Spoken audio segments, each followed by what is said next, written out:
Hello दोस्तों, आज आप जानेंगे इतिहास की एक ऐसी बेरहम और वैश्य महारानी के बारे में जो कि अपने आशिक के साथ यौन संबंध के बाद उसको जिंदा जला देती थी।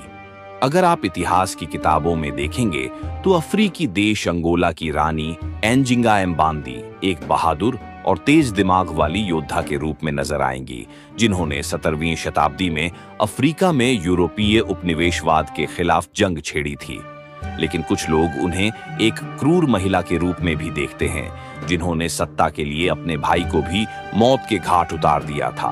और यही नहीं, वह अपने हरम में रहने वाले पुरुषों के साथ एक बार यौन संबंध बनाने के बाद उन्हें जिंदा जलवा देती थीं।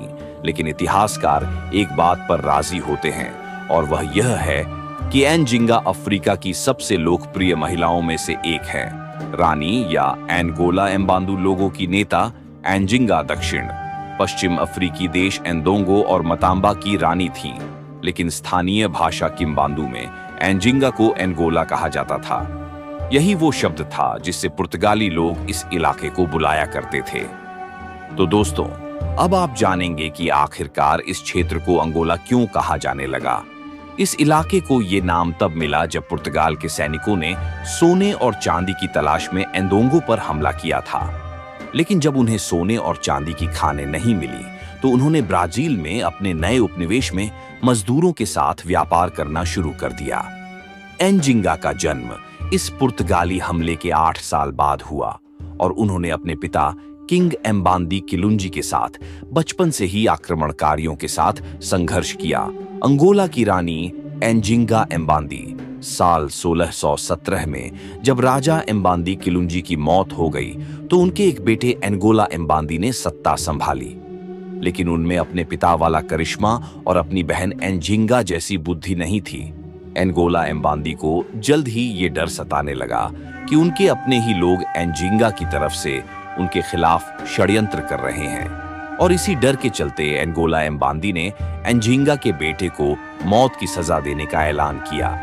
लेकिन जब नए राजा ने खुद को यूरोपीय आक्रमणकारियों का सामना करने में असफल पाया, क्योंकि वह धीरे धीरे आगे बढ़ रहे थे और भारी जनहानि कर रहे थे, ऐसे में एंगोला एम्बांदी ने अपने एक करीबी सहयोगी की सलाह मान ली, पुर्तगाल के खिलाफ समझौतों की राजनीति। इसके बाद राजा एंगोला एम्बांदी ने अपनी बहन के साथ सत्ता को बांटने का फैसला किया। पुर्तगाली मिशनरियों से पुर्तगाली भाषा सीखने वाली एंजिंगा एक बेहद प्रतिभाशाली रणनीतिकार थीं। ऐसे में जब एंजिंगा बातचीत का दौर शुरू करने के लिए लुआंडा पहुंची तो उन्होंने वहां पर काले, गोरे और कई संकर जातियों के लोगों को देखा। एंजिंगा ने ऐसा नजारा पहली बार देखा था, लेकिन वो इसकी जगह किसी और चीज को देखकर आश्चर्यचकित रह गईं। दरअसल गुलामों को एक पंक्ति में खड़ा करके बड़े बड़े जहाजों में ले जाया जा रहा था। कुछ ही सालों में लुआंडा अफ्रीका में सबसे बड़ा गुलामों का अड्डा बन गया। लेकिन जब वह पुर्तगाली गवर्नर जोआओ कोरिया डे सोसा के साथ शांति वार्ता करने उनके दफ्तर पहुंची तो एंजिंगा के साथ जो व्यवहार किया गया उस पर इतिहासकारों ने टिप्पणियां की हैं, क्योंकि जब वह वहां पहुंची तो उन्होंने देखा कि पुर्तगाली आरामदायक कुर्सियों पर बैठे हुए हैं और उनके लिए जमीन पर बैठने की व्यवस्था की गई थी। ये देखकर एंजिंगा ने एक भी शब्द नहीं कहा और उनकी नजर के इशारे को देखते ही उनका एक नौकर कुर्सी के अंदाज में एंजिंगा के सामने बैठ गया। फिर एंजिंगा उसकी पीठ पर बैठ गई और वह गवर्नर के बराबर ऊंचाई पर पहुंच गई। एंजिंगा ने इस तरह यह बता दिया कि वह बराबरी के स्तर से बातचीत करने आई है। बातचीत के लंबे दौर के बाद दोनों पक्ष इस बात पर सहमत हो गए कि पुर्तगाली सेना एंदोंगो को छोड़कर चली जाएगी और उनकी संप्रभुता को स्वीकार करेंगी। लेकिन इसके बदले में एंजिंगा इस पर तैयार हुई कि इस क्षेत्र को व्यापारिक रास्तों को बनाने के लिए खुला छोड़ा जाएगा। पुर्तगाल के साथ रिश्ते बेहतर करने के लिए एंजिंगा ने ईसाई धर्म भी स्वीकार किया, जिसके बाद नया नाम एना डे सूजा धारण किया। इस वक्त उनकी उम्र 40 साल थी, लेकिन दोनों के बीच बेहतर रिश्ते ज्यादा देर तक नहीं चले और जल्द ही संघर्ष की शुरुआत हो गई। अब आप जानेंगे कि जब एंजिंगा रानी बनी तो दोस्तों, आपकी जानकारी के लिए बता दें कि साल 1624 में इनके भाई एक छोटे से द्वीप में जाकर रहने लगे। इसके बाद यहीं उनकी मौत हो गई। एंजिंगा की भाई की मौत को लेकर कई तरह की कहानियां हैं। कुछ लोग कहते हैं कि एंजिंगा ने अपने बेटे की हत्या का बदला लेने के लिए उन्हें जहर दिलवाया।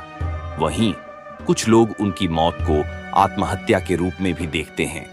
लेकिन इस सब के बीच में एंजिंगा एम्बांदे ने पुर्तगालियों और कुछ अपने लोगों की चुनौतियों का सामना करते हुए एंदोंगों की पहली रानी बनने का कीर्तिमान बनाकर दिखाया। अंगोला की नेशनल लाइब्रेरी के निदेशक जाओ पेड्रो लोरेंको के मुताबिक अफ्रीका में बीते कई युगों से जारी महिलाओं के शोषण के खिलाफ एंजिंगा एम्बांदे एक मुखर आवाज की तरह है। वह कहते हैं, उनकी तरह ही कई और हस्तियां हैं जो हमें ये समझने में मदद करती हैं कि अफ्रीका में सत्ता के ढांचे में फिट रहने के बावजूद महिलाओं ने इस महाद्वीप के विकास में योगदान दिया है।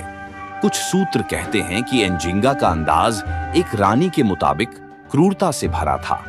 उदाहरण के लिए राज्य की सीमा पर रहने वाले इम्बांगाला योद्धाओं की मदद लेना ताकि अपने प्रतिद्वंद्वियों को डराकर अपनी स्थिति को मजबूत किया जा सके। कई सालों तक अपने राज्य का नेतृत्व करने के बाद एंजिंगा ने अपने पड़ोसी राज्य मुताम्बा पर अधिकार कर लिया। इसके साथ ही अपनी सीमाओं की भी ढंग से हिफाजत की। ब्राजीली और पुर्तगाली लेखिका जोस एडुआर्डो अगुआलूसा कहते हैं, क्वीन एंजिंगा युद्ध भूमि में एक महान योद्धा ही नहीं बल्कि एक महान रणनीतिकार और राजनयिक थीं। वह पुर्तगालियों के खिलाफ लड़ी और डच्चों के साथ दोस्ती की। वहीं जब दूसरे राज्यों से संघर्ष होता था तो वह पुर्तगालियों से मदद ले लेती थी। सेक्स स्लेव से जुड़ी कहानी फ्रांसीसी दार्शनिक मार्किस de सादे ने इतालवी मिशनरी गियोवनी कावेजी की कहानियों पर आधारित एक किताब the philosophy of the dressing table लिखी है। कावेजी ने दावा किया था कि एंजिंगा अपने आशिकों को साथ सेक्स करने के बाद जलाकर मार देती थी। रानी एंजिंगा के हरम को चिपदोस कहा जाता था और इसमें रहने वाले पुरुषों को पहनने के लिए महिलाओं के कपड़े दिए जाते थे। यही नहीं, जब रानी को अपने हरम में मौजूद किसी पुरुष के साथ सेक्स करना होता था तो हरम के लड़कों को आपस में मौत होने तक लड़ना होता था। लेकिन जीतने वाले को जो मिलता था वो और भी ज्यादा खतरनाक होता था।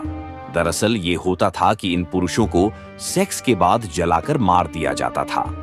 हालांकि ये माना जाता है कि कावेजी की कहानियां दूसरे लोगों के दावों पर आधारित हैं।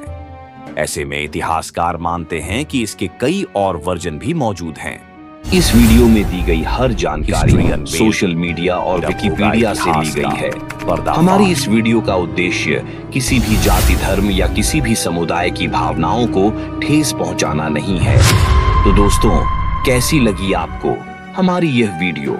अगर आप ऐसे ही और इंटरेस्टिंग वीडियो देखना चाहते हैं तो हमारे चैनल को सब्सक्राइब कर लें और बेल आइकन का बटन भी दबा दें ताकि हमारी हर वीडियो की नोटिफिकेशन आप तक पहुंचती रहे।